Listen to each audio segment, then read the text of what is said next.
Hello, have a Easter Sunday. Okay. Happy Easter Sunday sa inyong lahat.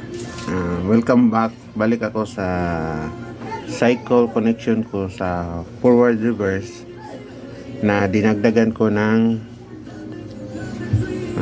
parang master starter siya sa contactor bago siya bago siya magpalitan.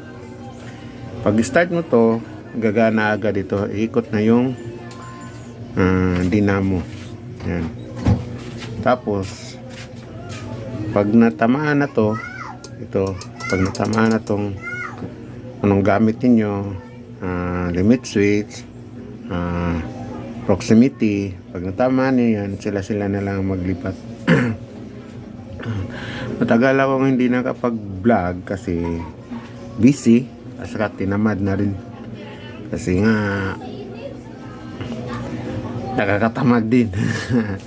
Okay, okay na, subukan natin kung paano to gagana. Tapos nag-wiring na ako papuntahan dito para pag ilaw niya dito pag kumagat na to, ilaw na dito.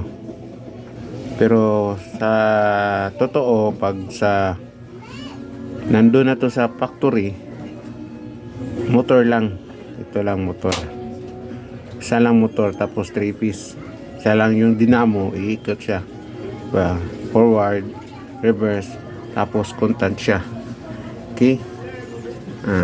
Start natin to. Nilagyan ko ng siyang selector para hindi mag-on.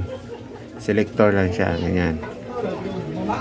Pag start ko, ito yung una. Tapos magpo-forward siya, ilaw to. Okay,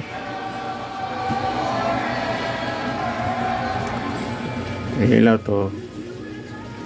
Start ko na. Tignan mo, ito yung kumagat, di ba? Yan. Yung starter contactor o main contactor ang gumana. Okay, tapos pag ikot na ng motor, makatama siya ng halimbawa metal, matamaan siya o proximity yung gamit mo, masense yung metal,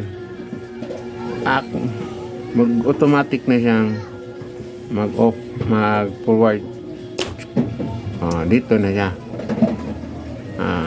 Mag-reverse. Ito na din. Yan na yung nag-reverse.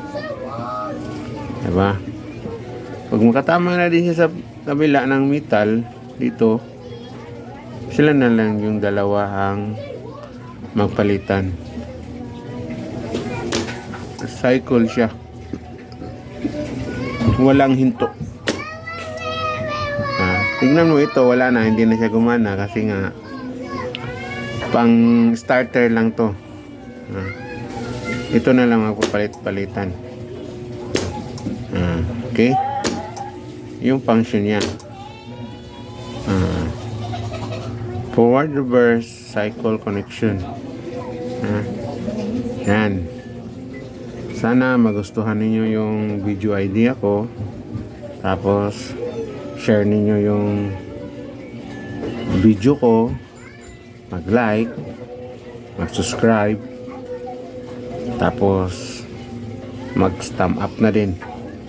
Okay, at i-follow niyo yung video ko. Marami pa po akong idea kung anong mga idadagdag ko dito. Yung una, pwede mo tingnan, dalawa lang to.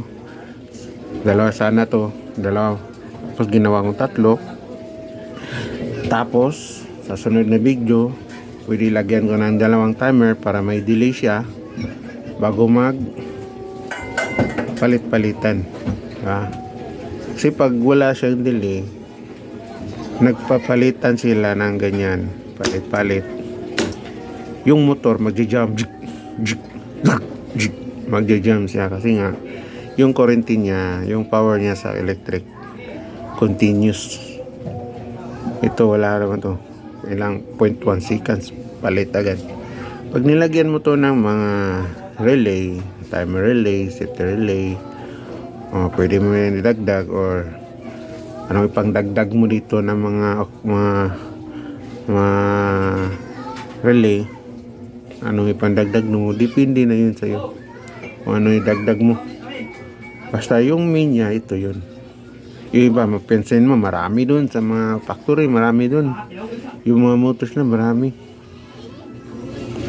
yun. May mga relay, may safety relay, may mga BFD, di ba? Pero yung main niya, ito lang. Yung BFD kasi nagda-drive siya ng pag mga gear motor, may mga nilalagay nila BFD para nga ma-adjust yun nila yung frequency nila, yung lakas ng gear motor. Pero kung yun sa iba, yung wala na, pwede ng gear motor na lang, wala yung BFD kasi nga naka full current na to. Yung mga ganito naka full na siya, yung mga ganitong setup. Yung sa mga BFD pwede mo adjustin yan, tapos yung mga ganito pwede nyo lagyan ng mga relay na lang, diba, mga relay.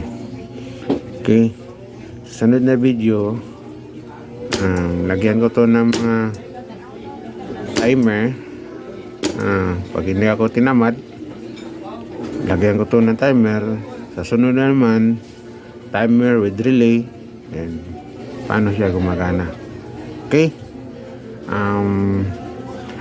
have a Easter Sunday, happy Easter Sunday, God bless, at huwag magkalimutang mag-subscribe para po gagawa pa po ako ng mga idea na video na pwede ninyong mapag-aralan kung paano wiring. Saka tinamad na rin akong gumawa ng diagram. Okay, idea na lang kayo ng bahala dyan. Okay, thank you for watching, and again, have a blessed Easter Sunday. Good.